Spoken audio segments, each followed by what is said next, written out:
Assalamualaikum warahmatullahi wabarakatuh. Alhamdulillah, Allahumma sholli ala sayyidina Muhammad. Oke teman-teman, untuk video kali ini saya akan menjelaskan terkait dengan tema perkembangan ilmu falak. Mohon maaf karena memang untuk 2 minggu terakhir saya belum bisa menemani teman-teman untuk belajar bersama dalam kelas offline karena memang ada halangan, ada acara. Jadi ini saya ganti dengan sebuah video yang menjelaskan terkait tema yang sudah sesuai dengan RPS. Bagi yang belum disampaikan RPS ya, bahwa RPS yang nanti akan saya sampaikan dalam 1 semester, saya kaji sedikit ya di sini sebelum masuk ke perkembangan ilmu falak, bahwa nanti dalam 1 semester ini semuanya full offline. Online hanya dilakukan ketika terpaksa. Mungkin kalau ketika saya ada acara dan ada halangan. Nah, contoh pada saat ini saya membuat sebuah video ya. Ini juga termasuk cara saya untuk biar tidak ketinggalan materi gitu ya. Nah, di dalam RPS ini nanti intinya kita itu belajar terkait dengan arah kiblat, waktu sholat, awal bulan Komariah, dan perhitungan-perhitungan yang terkait dengan hal-hal 3 tersebut. Nah, nanti materi pembelajarannya dari awal sampai akhir seperti ini ya. Bisa dilihat sendiri. Lalu untuk kontrak belajarnya saya buat kehadiran 10%, tugas 20%, UTS 25%, UAS 30%, dan keaktifan 15%. Nah, keaktifan ini cukup kalian aktif dalam berdiskusi karena nanti selama 1 semester saya yang menyampaikan materi. Jadi tidak ada makalah, tapi tetap ada tugas ya. Nah, keaktifan ini saya ambilkan ketika kalian aktif dalam memeriahkan diskusi, entah itu kalian bertanya atau menanggapi atau memberikan usulan atau apa ya istilahnya ide yang kalian pikirkan kalian ungkapkan ketika diskusi, itu juga termasuk keaktifan. Nah, keaktifan ini saya ambil ketika kalian sudah diskusi 6 kali kok aktif, diskusi 6 kali kok aktif, maka keaktifan sudah mendapatkan 15%. Jadi maksimal 6 kali diskusi kalian aktif. Tapi ketika kalian melebihi 6 kali, maka kelebihannya saya akan buat untuk mendongkrak nilai-nilai yang lain, entah itu nilai UTS atau UAS kalian. Nah, manfaatkan keaktifan ini untuk mendongkrak nilai-nilai kalian, karena sungguhnya keaktifan ini penting. Karena kemarin itu ketika saya menghitung nilai akhir di kelas lain tentunya ya, itu ternyata keaktifan itu sangat membantu sekali. Seandainya kalau nilai UAS dan UTS itu sudah bagus semua, tapi ketika keaktifan itu kurang atau tidak aktif sama sekali, maka yang seharusnya nilainya A bisa jadi B+. Ya. Jadi keaktifan itu sangat mendukung sekali, apalagi kelebihan dari keaktifan saya buat untuk mendongkrak nilai, ya kan gitu. Lalu tugas yang di sini saya saya kasih 20%, di sini adalah tugas untuk membuat video pada pertemuan ke-11. Nah, video apa itu? Video terkait dengan tutorial penggunaan gantungan kunci kalender. Nah, nanti teman-teman khususnya Komting tolong di koordinir untuk istilahnya kita membuat kenang-kenangan, souvenir kenang-kenangan ya, cindera mata kenang-kenangan, bahwa kenang-kenangan ini berupa gantungan kunci, yang mana gantungan kunci ini saya buat sendiri, saya desain sendiri sedemikian rupa yang bisa berfungsi untuk mengetahui kalender Masehi. Nah, nanti tugas kalian adalah membuat video tutorial tutorial, yang mana materi dari pembuatan video tutorial saya akan jelaskan pada pertemuan ke-11. Di pertemuan ke-11 kan ini ya. Setelah pertemuan ke-11 kalian ada waktu selama 1, 2, 3, 4 minggu atau 1 bulan lah untuk membuat video. Jadi video dikumpulkan sebelum UAS ya, sebelum UAS. Lalu jadi tolong dikoordinir urunan ya, urunan atau iuran sebesar 10.000 untuk pembuatan gantungan kunci kalender. Nanti saya akan pesankan di Shopee. Intinya komting untuk pertemuan kita tatap muka selanjutnya, pokoknya harus sudah bisa mengumpulkan uang teman-temannya sebesar 10.000 per orang, biar saya pesankan gantungan kunci di Shopee untuk kenangan-kenangan kita untuk ini loh, bukti bahwa kalian sudah pernah belajar ilmu falak. Karena ilmu falak di HTN itu sebenarnya adalah cuma 1 mata kuliah saja, beda sama HKI. HKI 2 kali, ada ilmu falak dan ada ilmu falak lanjutan. Maka saya sendiri kepengen memberikan kenang-kenangan berupa tadi gantungan kunci kalender yang merupakan ide saya sendiri gitu loh. Dan nanti saya akan sampaikan bagaimana cara penggunaannya, dan kalian harus buat sebuah tugas video tutorial terkait dengan gantungan kunci itu ya. Oke, jadi itu tugasnya. Lalu kehadiran saya buat 10%. Dan catatannya kehadiran ini harus 75%. Artinya kalau kalian tidak 75%, nanti nilai UAS kalian tidak akan keluar. Meskipun saya input di Sikadu, tetapi Sikadu akan memblokir sendiri. Jadi tolong kehadiran jangan sampai kalian kurang dari 75%. Berarti kalian punya kesempatan bolos 4 kali. Untuk masalah izin, gampang saja. Kalian cukup izin saya dan izin komting secara Japri WA dan mengirimkan bukti berupa foto. Mungkin kalau kalian ada kegiatan lain di luar, foto saja selfie sebagai bukti bahwa kalian memang punya kegiatan yang sesuai dengan apa yang kalian izin di sini. Jadi contoh kalau seandainya kalian sakit, foto saja surat dokter atau mungkin surat obat-obatan yang kalian minum, atau mungkin kalian masih bisa selfie selimutan, karena memang biasanya orang yang sakit kan biasa selimutan ya.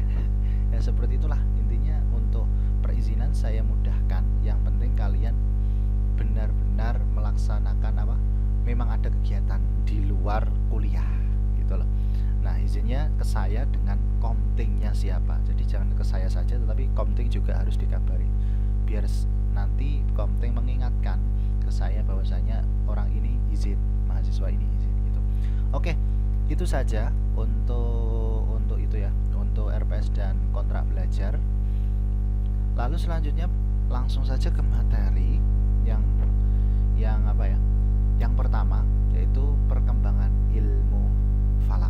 Nah, langsung saja bahwa perkembangan ilmu falak itu sebenarnya sejalan lurus dengan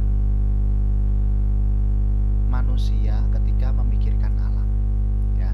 Jadi berbanding lurus dengan perkembangan pemikiran manusia ketika manusia itu memikirkan alam. Jadi tanpa manusia memulai untuk memikirkan tentang alam, maka ilmu falak itu tidak akan berkembang atau bahkan tidak akan lahir di dunia ini ya. Nah, sejarah mengenai ilmu falak itu sebenarnya banyak sekali, dan masing-masing negara itu memiliki sejarahnya sendiri-sendiri. Indonesia punya sejarah sendiri, India punya sejarah sendiri terkait dengan ilmu falak, Inggris dan sebagainya itu punya alur sejarah sendiri-sendiri terkait dengan ilmu falak atau ilmu astronomi. Nah, namun pada banyak sejarah itu saya ambil benang merah, ada sejarah yang bisa saya anggap sebagai patokan perkembangan ilmu falak hingga sekarang. Nah, langsung saja. Jadi pertama kali sejarah ilmu falak itu muncul itu pertama kesimpulan bukan hanya dari fakta yang mereka lihat. Jadi ketika manusia itu mulai memikirkan alam, maka manusia itu pertama kali adalah melihat fakta bahwa semua alam ini itu mempunyai perubahan, ya kan? Alam yang dia lihat setiap hari, siang dan malam itu punya perubahan, ya. Perubahan. Kalau siang ada cahaya matahari, kalau malam akan gelap dan biasanya ada bulan, cahaya bulan. Nah, itu adalah perubahan-perubahan alam. Nah, ketika manusia melihat perubahan-perubahan alam itu, manusia mulai memikirkan ini, kok bisa alam itu berubah, ya kan? Kok bisa alam itu berubah? Lalu dari berbagai analisis mereka terkait dengan apa yang mereka lihat pada saat itu, mereka mulai mencoba menghubungkan apa yang mereka lihat dengan imajinasi mereka.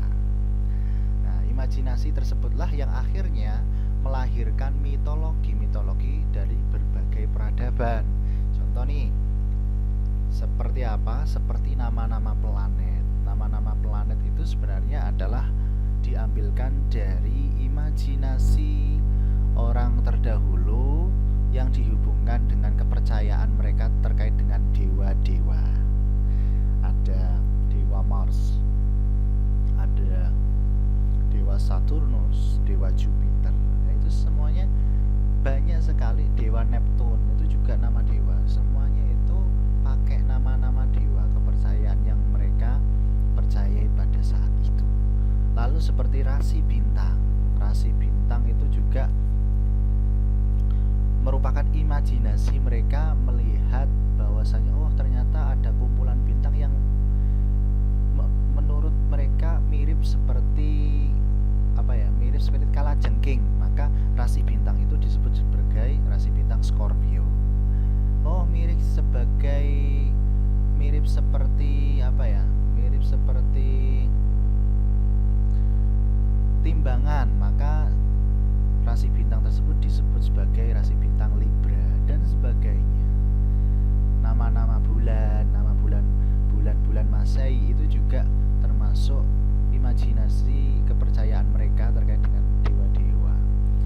Nama-nama hari dan sebagainya. Jadi fakta pengamatan pada saat dulu, orang zaman dulu itu memahami fakta pengamatan itu dipahami dengan imajinasi yang mereka percayai pada saat itu, sehingga muncullah nama-nama planet, nama-nama rasi bintang, dan sampai sekarang nama-nama itu masih dipakai, gitulah ya. Lalu selanjutnya, ketika manusia sudah berpikir terkait dengan alam, maka manusia akan mulai memikirkan di mana dia tinggal. Saya tinggal itu di mana sih? Nah, akhirnya mereka menyebut tempat tinggal manusia sebagai bumi. Nah, ketika mereka memahami tentang bentuk bumi, maka manusia pertama kali memahami bentuk bumi itu sebagai flat earth. Artinya bumi adalah sebuah datar ya. Bumi dianggap sebagai datar. Nah, bumi datar ini itu pertama kali konsepnya itu dicetuskan oleh orang Mesopotamia dan Mesir kuno abad 8 sebelum Masehi. Nah, mereka berpendapat seperti itu, berpendapat bahwa bumi itu datar itu karena apa? Karena memang mereka melihat bumi sebagai bidang yang datar nan luas, bidang yang datar yang sangat-sangat luas, sehingga tidak logis kalau bumi itu dianggap selain datar, gitu lah. Tidak logis kalau bumi dianggap selain datar, karena memang mereka melihat bumi itu sebagai dataran yang luas, gitu lah. Nah, pendapat seperti ini itu disetujui oleh Thales. Thales berpendapat bahwa bumi itu berbentuk datar dan mengambang di air. Dan juga ada lagi filosof dan ilmuwan Anaximander. Anaximander itu berpendapat bumi berbentuk silinder pendek dengan permukaan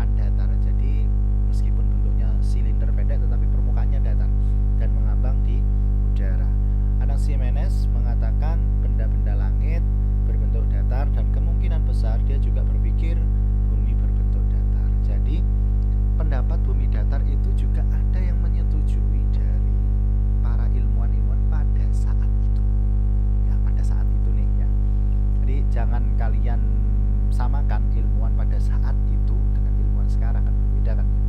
Berbeda teknologinya, berbeda pengetahuannya kan gitu. Nah, namun beberapa abad kemudian, beberapa atau berpuluh-puluh tahun kemudian atau beratus-ratus tahun kemudian, ternyata muncul pendapat baru yang namanya globe earth, yaitu bumi bukan berbentuk datar melainkan berbentuk bulat. Nah, bumi bulat ini gagasan pertamanya itu dicetuskan oleh Pythagoras pada abad 6 sebelum Masehi. Jadi 2 abad setelah bumi datar ya, 2 abad berarti 200 tahun setelah bumi datar.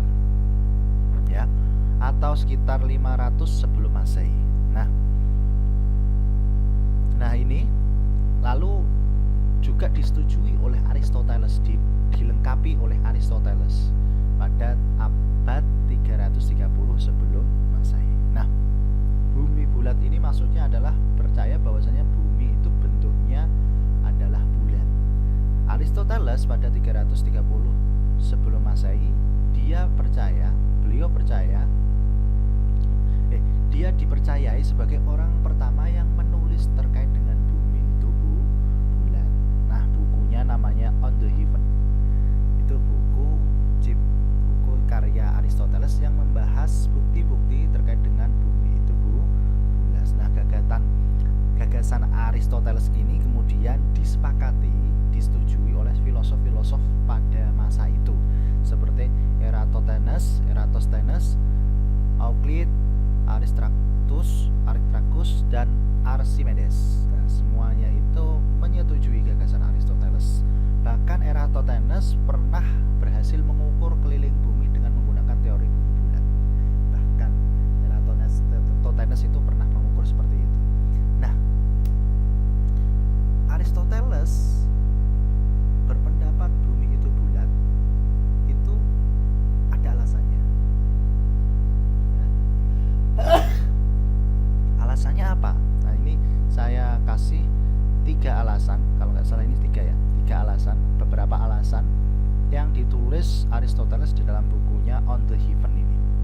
Pertama, dia menyadari bahwa gerhana bulan disebabkan oleh bumi yang berada di antara bulan dan matahari. Jadi Aristoteles itu sudah memahami konsep gerhana bulan, yang mana bulan itu masuk pada bayangan bumi, atau urutannya adalah bumi di antara bulan dan matahari. Nah, bayangan bumi pada permukaan bulan selalu bundar. Jadi bayangan bumi itu selalu bundar, seperti pada gambar yang pertama ini. Jadi punya lengkungan dan selalu seperti ini kalau gerhana bulan. Hal ini hanya mungkin terjadi jika bumi itu bulat.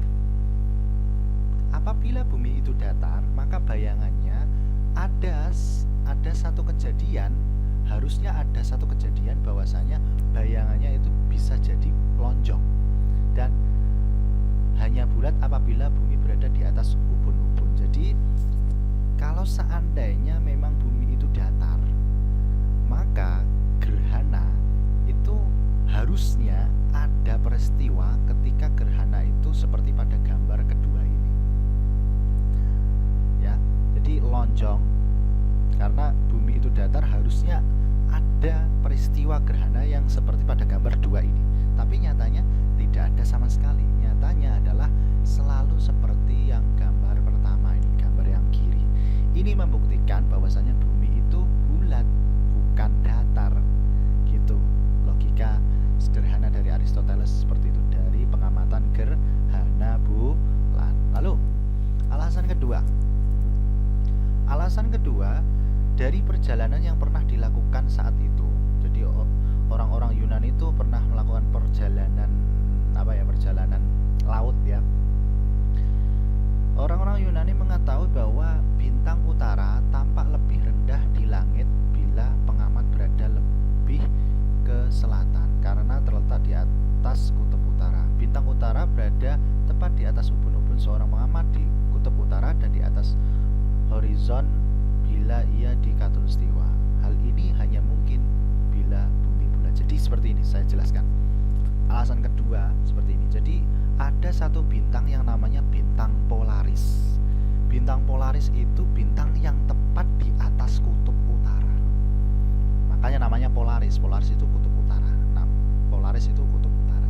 Ya. Jadi bintang Polaris itu pas di poros bumi berputar di kutub utara itu. Nah, bintang ini itu di setiap tempat itu punya ketinggian yang berbeda-beda, punya tinggi yang berbeda-beda. Nah, ketika kita berada di khatulistiwa atau di ekuator ya, khatulistiwa itu ekuator atau berada di lintang 0 derajat, bintang Polaris itu tepat di apa ya? Istilahnya ini di tepi horizon atau tepi apa ini? Garis laut ya. Bintang utara atau bintang Polaris itu akan terlihat berada di garis laut. Tetapi ketika kalian melakukan perjalanan laut menuju ke lintang 45 derajat, nanti bintang utara ini akan lebih tinggi sebesar sudut 45 derajat juga. Dan ketika kalian berada di kutub utara, bintang Polaris ini akan tepat berada di ubun-ubun kalian atau berada di atas kepala kalian. Nah, kok bisa seperti itu? Kok bisa seperti itu? Itu karena apa? Karena bumi itu bulat. Logikanya gimana, Pak? Nah, kalian bisa lihat logikanya seperti ini. Ya. Coba. Ya, ini lihat ke saya ya. Jadi, ketika kita berasumsi bumi itu bulat. Ya, ini kutub utara.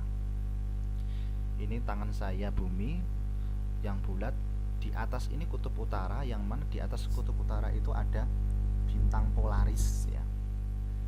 Bintang Polarisnya di atas kutub utara. Nah, ketika kalian berada di khatulistiwa atau di ekuator atau di derajat lintangnya itu 0 derajat, yang pada gambar ini adalah gambar yang paling kiri, kamu berada di sini nih. Ya. Sedangkan bintang utara di sini. Bintang utara di atasnya bintang Polaris, di atasnya kutub utara, kamu berada di khatulistiwa. Khatulistiwa kan di tengah-tengah itu ya, tengah-tengah bumi ya. Berarti kamu berada di sini. Ketika kamu berada di sini, kamu akan melihat bintang utara yang ada di atas kutub utara itu seperti pada gambar pertama ini. Jadi, kamu berada di sini, bintangnya ada di atas kutub utara, maka kamu akan melihat bintangnya itu persis berada di horizon atau garis laut. Itu penggambaran dari gambar pertama. Nah, tetapi ketika kamu bergeser tempat, kamu berada di khatulistiwa, bergeser tempat 45 derajat ke atas di sini, ya, di sini ya. Maka ketika kamu melihat bintang utara yang ada di atas kutub utara, maka nanti bintang utara akan lebih tinggi daripada ketika kamu berada di khatulistiwa. Jadi lebih tinggi 45 derajat. Kamu berada di sini, kamu melihat bintang utara di sini akan lebih tinggi, ya. Bintang utaranya akan lebih tinggi. Nah, ketika kamu bergeser lagi di kutub utara di sini, maka kamu akan melihat bintang utara tepat di atas kepala kalian. Nah, itu logika berpikirnya. Kenapa kok ada peristiwa seperti itu? Nah, peristiwa ini membuktikan bahwasanya bumi itu bulat. Kalau seandainya datar, itu tidak akan mungkin seperti fenomena yang seperti tadi, fenomena pengamatan, fakta pengamatan yang seperti tadi. Kalau seandainya bumi itu datar, ada bintang di sini, ya, bintang di sini, guys, bintang di sini, di atas kutub utara. Kutub utara dalam konsep apa ya? Dalam konsep flat earth kan berada di tengah-tengah ya, di tengah-tengah flatnya bumi, pusat poros bumi ya. Di atasnya ada kutub, ada bintang Polaris. Nah, ketika kamu berada di sini, di belahan manapun, kalau buminya itu datar, maka posisi dari bintang Polaris itu harusnya selalu sama, karena posisinya tetap di sini, ya. Jadi kamu berada di sini melihat bintang Polaris di sini. Jadi tetap punya posisi ketinggian yang sama, meskipun arahnya berbeda, tetapi nanti posisi ketinggiannya harusnya sama karena konsepnya adalah bumi datar, dan itu tidak sesuai dengan realita fakta pengamatan. Makanya Aristoteles percaya bahwasanya bumi itu bulat, lebih logis yang saya jabarkan pertama tadi ya. Lalu alasan ketiga adalah kapal yang muncul dan tenggelam di horizon atau di garis laut ya, batas terjauh yang bisa teramati. Apabila ada kapal yang berlayar menjauhi kita, maka badan kapal akan tenggelam terlebih dahulu di horizon atau di laut. Begitu pula sebaliknya, bagian atas kapal akan terlihat terlebih dahulu di horizon apabila mendekati kita. Contoh pada gambar 2 ini. Jadi ini adalah gambar kapal. Ini kalau kelihatannya ini kapal, ini kapal.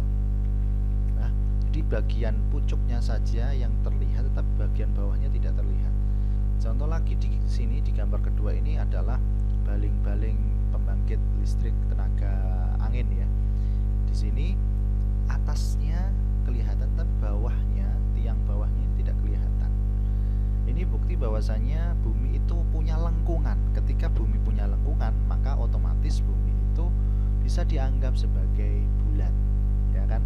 Bumi punya lengkungan. Ketika lengkungan itu selalu konstan, maka akan logis bahwasanya bumi itu tidak datar tapi bulat. Gitu. Itu alasan yang ketiga oleh Aristoteles. Nah, Eratosthenes yang saya katakan tadi bahwasanya pernah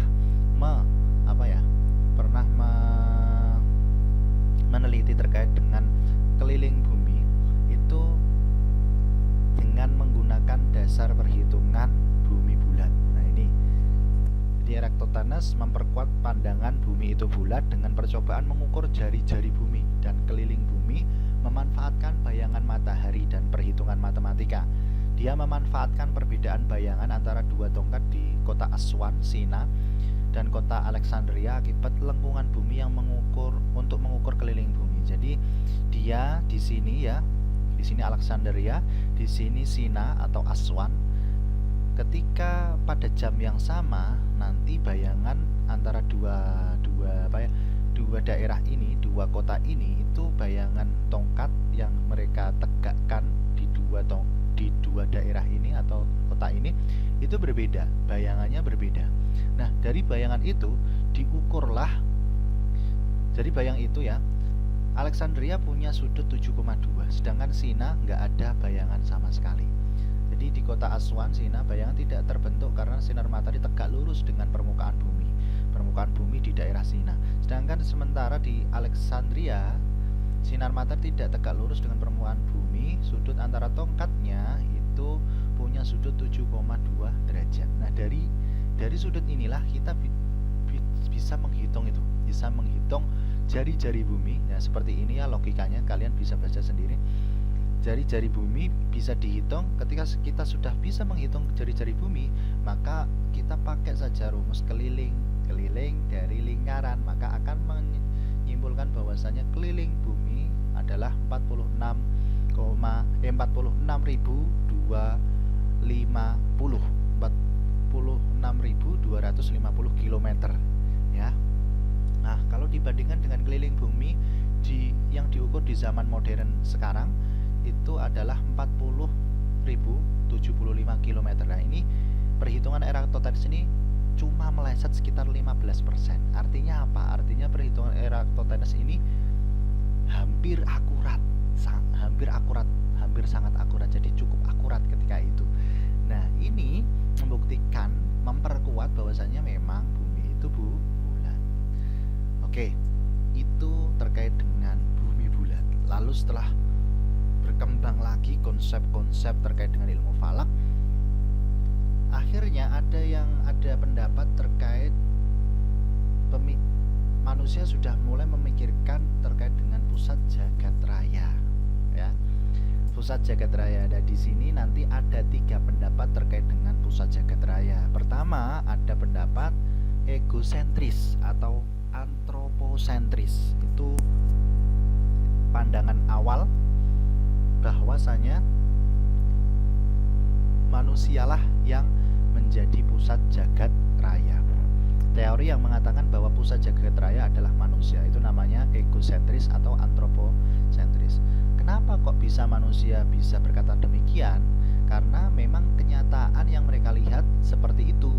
Bahwasanya ketika dia melihat alam, bintang-bintang di langit, benda-benda langit yang mereka lihat pada saat malam hari, seakan-akan semuanya itu mengelilingi dirinya, ya kan? Mengelilingi dirinya, mengelilingi manusia itu sendiri. Maka konsep yang mereka pahami pertama kali terkait dengan pusat jagat raya adalah bahwasanya manusia adalah pusat dari jagat raya, yaitu egosentris atau antroposentris. Lalu konsep ini terbantahkan dengan konsep baru yang namanya konsep atau teori geosentris. Teori ini mengatakan bukan manusia yang menjadi pusat jagat raya, melainkan yang menjadi pusat jagat raya adalah bumi, tempat manusia berada. Nah, egosentris yaitu tadi manusia sebagai pusat jagat raya itu tidak masuk akal. Karena apa? Jika dianggap manusia pusat jagat raya, maka pusat jagat raya itu ada banyak, sebab manusia juga ada banyak. Jadi egosentris gak masuk akal. Kenapa? Kok bisa dikatakan tidak masuk akal? Ketika kita menganggap bahwasanya pusat jagat raya itu manusia, sedangkan manusia itu tidak hanya satu, tapi banyak manusia di bumi, berarti kesimpulannya pusat jagat raya itu ada banyak, sedangkan yang namanya pusat itu harus ada satu, nggak boleh lebih dari satu. Pusat itu harus ada satu, nggak boleh lebih dari satu. Maka dari itu akan janggal teori egosentris itu, nggak logis. Akhirnya mereka berkesimpulan, oh berarti tidak manusianya yang jadi pusat jagat raya, melainkan tempat manusia berada, yaitu apa? Bumi. Nah, tokoh-tokoh yang berpendapat menyetujui teori geosentris siapa saja? Seperti Aristoteles. Aristoteles tuh menyetujui geosentris. Abad 3 sebelum Masehi. Ada juga Claudius Ptolemeus abad 151 sampai 127 sebelum Masehi, ya. Lalu berkembang lagi keilmuan falak atau keilmuan astronomi terkait dengan pengamatan benda langit. Muncul teleskop. Nah, ketika muncul teleskop itulah akhirnya muncul sebuah teori baru terkait dengan jagat raya tadi, pusat jagat raya, yaitu teori heliosentris. Teori ini mengatakan bahwa pusat jagat raya adalah matahari, ya. Matahari sebagai pusat jagat raya. Nah, teori ini itu menyanggah dengan adanya teori geosentris, karena teori geosentris milik Ptolemeus itu ada kejanggalan, ya.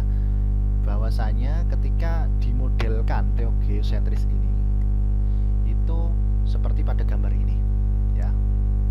Jadi ketika teori geosentris itu dimodelkan di gambar, itu ada kejanggalan di planet-planet seperti Merkurius, Venus, dan Mars. Ketika digambarkan Merkurius, Venus, dan Mars itu punya orbit kecil seperti pada gambar ini, orbit kecil, lingkaran kecil, yang mana lingkaran ini itu berpusat pada suatu titik yang tidak diketahui itu apa. Nah, siklus atau lingkaran atau orbit ini itu disebut sebagai epicycle. Jadi lingkaran kecil yang berada di suatu lingkaran besar. Jadi lingkaran besar di sini difference, lingkaran kecilnya namanya epicycle. Nah, ini lucu. Ini enggak janggal lah, istilah janggal. Kenapa? Enggak mungkin ada suatu planet yang mengitari suatu hal yang kosong, hal yang tidak ada. Di sini kan nggak ada apa-apanya di tengah dari Merkurius, Venus, dan Mars. Maka mungkin teori geosentris ini salah. Mungkin teori geosentris itu salah. Itu pikiran mereka pada saat itu, ya. Mungkin saja teori geosentris itu salah. Pasti ada teori lain yang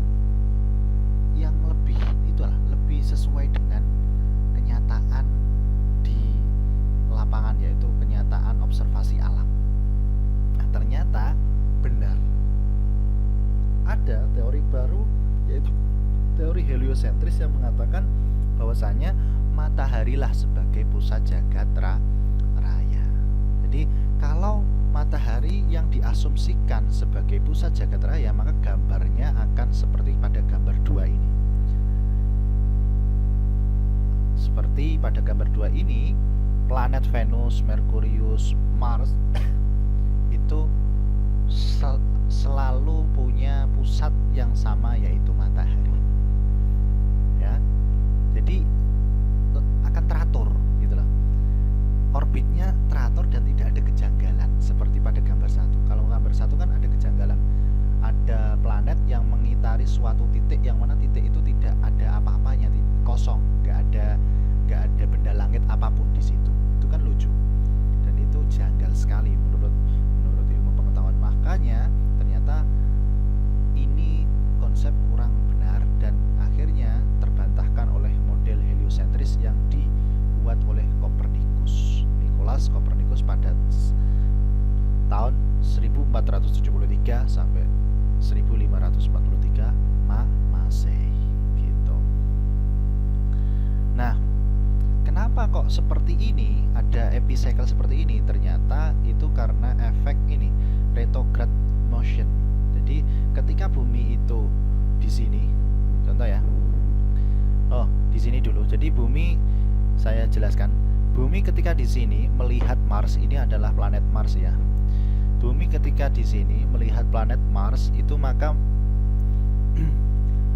orang yang berada di bumi melihat planet Mars itu planet Mars berada di titik A. Ketika bumi itu mulai bergeser lagi, bumi ada di sini, melihat planet Mars yang juga bergeser di sini, maka orang yang berada di bumi melihat planet Mars seperti di titik B ini. Lalu ketika pada gambar ini, gambar ketiga, planet Mars berada di titik C. Gambar keempat, planet Mars berada di titik D. Gambar kelima, planet Mars berada di titik E. Gambar ke-6, planet Mars berada di titik F. Dan terakhir gambar ke-7, planet Mars berada di titik G. Maka planet Mars ini punya gerak yang namanya spiral seperti yang dikatakan ini, epicycle. Jadi epicycle itu karena asumsi dari model geosentris itu menganggap bahwa bumi itu sebagai pusat jagat raya, sehingga seakan-akan Venus, Mars, Merkurius itu mengitari sesuatu yang kosong. Padahal itu sebenarnya memang gerak alami dari Venus, Mars, Merkurius. Karena apa? Karena dianggap bumi sebagai pusat jagat raya. Nah, kalau kita menganggap matahari sebagai pusat jagat raya, maka Venus, Merkurius, Mars itu hanya mengitari satu titik yang sama, yaitu matahari. Berarti akan lebih logis menggunakan model heliosentris. Dan ini, teori ini sekarang itu sudah teori ini sekarang masih dipakai dan memang sesuai dengan kenyataan yang ada, karena sudah apa ya, sudah ada yang bisa keluar dari sudah ada yang bisa keluar dari atmosfer bumi dan bisa melihat bahwasanya ternyata orbit dari bumi dan planet-planet lainnya itu memang mengelilingi matahari. Nah, seperti itu. Nah, ini pengamatan fase planet ya. Jadi kalau fase planet Venus itu tidak ada yang namanya fase di sini fase Venus itu ada fase cekung, ada fase setengah, ada fase cembung ya. Lalu Mars itu tidak ada fase cekung. Jadi Mars itu tidak mungkin fase cekung. Kenapa seperti itu? Karena Mars itu berada di urutan setelah bumi. Ketika ada planet yang berada di urutan setelah bumi, maka dia tidak akan punya fase cekung kalau dilihat dari bumi. Nah, kalau Venus itu karena karena urutannya berada di sebelum bumi, maka Venus punya fase cekung. Nah, seperti itu. Itu fakta pengamatan dari fase-fase planet. Nah, dari situlah muncul urutan-urutan planet. Ada planet inferior, ada planet superior. Inferior itu yang orbitnya terletak antara bumi dan matahari, superior itu orbitnya yang terletak di luar orbit bumi, setelah orbit bumi gitu. Nah, pengaruh dari teori-teori tersebut itu mempengaruhi ilmu falak ternyata. Ya. Teori bumi bulat dalam ilmu falak itu pengaruhnya sangat-sangat terlihat. Semua metode dalam kitab atau buku yang berbasis keilmuan falak itu memakai teori bumi bulat untuk menghitung arah kiblat dan waktu sholat. Jadi arah kiblat dan waktu sholat yang kita akan pelajari setelah ini, setelah pertemuan-pertemuan berikutnya ini, itu menggunakan konsep teori bumi bulat. Nah, ada kitab yang mengatakan menggunakan teori bumi itu bulat sempurna, bulat yang memang bunderser, cara basa Jawane bunderser, bulat sempurna. Itu seperti kitab Durusul Falakiyah, Syawarikul Anwar, buku ilmu falaknya Kemenak, itu semuanya pakai bumi bulat sempurna. Tapi ada juga kitab yang beranggapan menggunakan teori bumi bulat, tetapi bulatnya tidak sempurna, tapi elipsoid. Elipsoid itu bumi bulat pipih. Seperti kalau saya ibaratkan seperti jeruk ya. Jeruk kan di dua porosnya itu pipih. Pipih itu artinya agak penyet gitu. Nah, itu namanya elipsoid. Nah, itu seperti kitab Jami'utul Adillah dan buku karya astronom Jean Meus itu pakai bumi bulat elipsoid untuk menghitung arah kiblat dan waktu sholat gitu. Selanjutnya, pengaruh teori geosentris dan heliosentris dalam ilmu falak itu juga ada pengaruhnya. Jadi semua metode dalam kitab dan buku berbasis ilmu falak ternyata memakai teori geosentris dan heliosentris untuk menghitung awal bulan komariah dan waktu gerhana. Nah, seperti apa kitab-kitab yang menggunakan geosentris? Seperti kitab Sulamun Nayyirain, Fathur Ra'uful Mannan, Syamsul Hilal, Tashilul A'mal. Ini semuanya pakai konsep geosentris, teori geosentris yang mengatakan bumi sebagai pusat jagat raya. Nah, kalau kita menghitung perhitungan awal bulan komariah dan waktu gerhana atau perhitungan gerhana menggunakan kitab-kitab yang ada di sini yang konsepnya geosentris, nanti perhitungan kita akan kurang akurat. Artinya apa? Artinya basis hasil dari perhitungan kitab-kitab ini itu tidak begitu akurat. Dia istilahnya masih punya kemelesetan tinggi dari hasil realita ya. Nah, ini kenapa demikian? Karena memang geosentris itu tidak sesuai dengan realita alam, yang mana bumi itu tidak sebagai pusat jagat raya.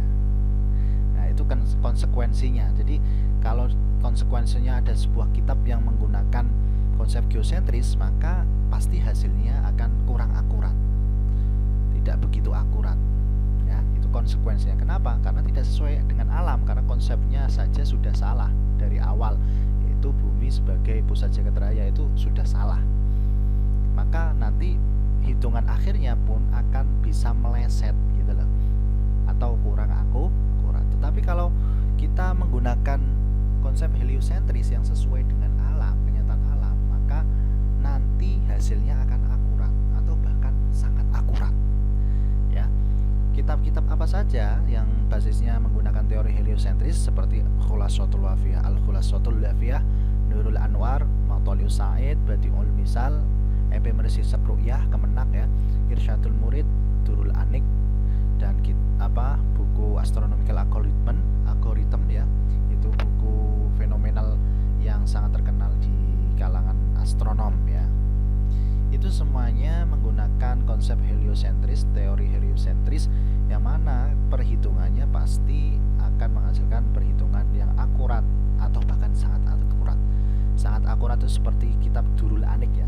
Durul Anik itu kalau menghitung gerhana itu punya selisih hanya beberapa detik saja. Saya pernah mengkaji keakurasian Durul Anik itu, ternyata hanya selisih 2 atau 3 detik saja dari kenyataan pengamatan yang sebenarnya, pengamatan gerhana matahari yang sebenarnya. Nah, gitu. Itu sangat akurat. Nah, seperti itu terkait dengan materi pada kali ini. Jadi untuk materinya sudah selesai. Mungkin kalau seandainya ada pertanyaan yang masih perlu ditanyakan, silahkan ditanyakan di grup. Insya Allah kalau memang saya nanti ada waktu untuk menjawab, saya akan jawab, pasti saya akan jawab ya. Jadi seperti itu dulu untuk video kali ini. Saya mohon maaf sekali belum bisa menemani teman-teman untuk bisa offline pada 2 minggu berikutnya, karena saya